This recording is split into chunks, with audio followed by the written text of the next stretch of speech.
কাছে, পৃথিবীর কোন সৃষ্টির কাছে যাররা পরিমাণ কিচ্ছু পাওয়ার আশা করবেন না। একটু আশা করবেন আপনি কষ্ট পাবেন। কারোর কাছে কোনো আশা করতে যায় না, শুধু আল্লাহর কাছে আশা করেন। সমস্ত কাজের প্রতিদান আল্লাহর কাছে চান, পরকালে আপনি সুখে থাকবেন ইনশাআল্লাহ। শেষ হাসি আপনি হাসবেন ইনশাআল্লাহ। এছাড়া আমি কোনো সলিউশন দেখি না ভাই। আমি কলিজা থেকে কথাগুলো বললাম আপনাকে, আর যে কথা কলিজা থেকে বের হয় সেই কথা আপনার কলিজার মধ্যে আঘাত করবে ইনশাআল্লাহ। সব কাজ শুধু আল্লাহর জন্য করেন, কেউ আপনার আপন না। আল্লাহ ছাড়া কেউ আপনার আপন নয়।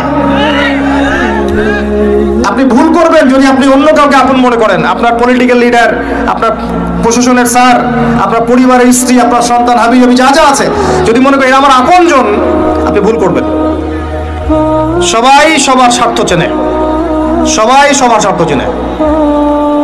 শুধু আল্লাহ আপনাকে নিঃস্বার্থভাবে ভালোবাসেন, আল্লাহ পাক স্বার্থ চান না।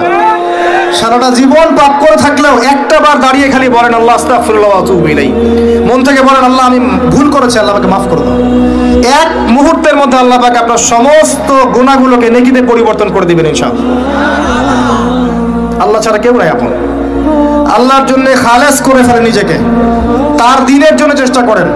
তার দিন আজকে অবহেলিত, তার দিন আজকে অপদস্থ। সারা বিশ্বের বুকে আজকে মুসলিমরা নির্যাতিত, নিপীড়িত। দিনকে এগিয়ে নেওয়ার জন্য কিছু করেন। আপনার ক্ষুদ্র ক্ষুদ্র প্রচেষ্টা ইনশাআল্লাহ আগামী দিন ইসলামের বড় বিজয় নিয়ে আসবে। দিনের জন্য খালেস করে ফেলেন নিজেকে।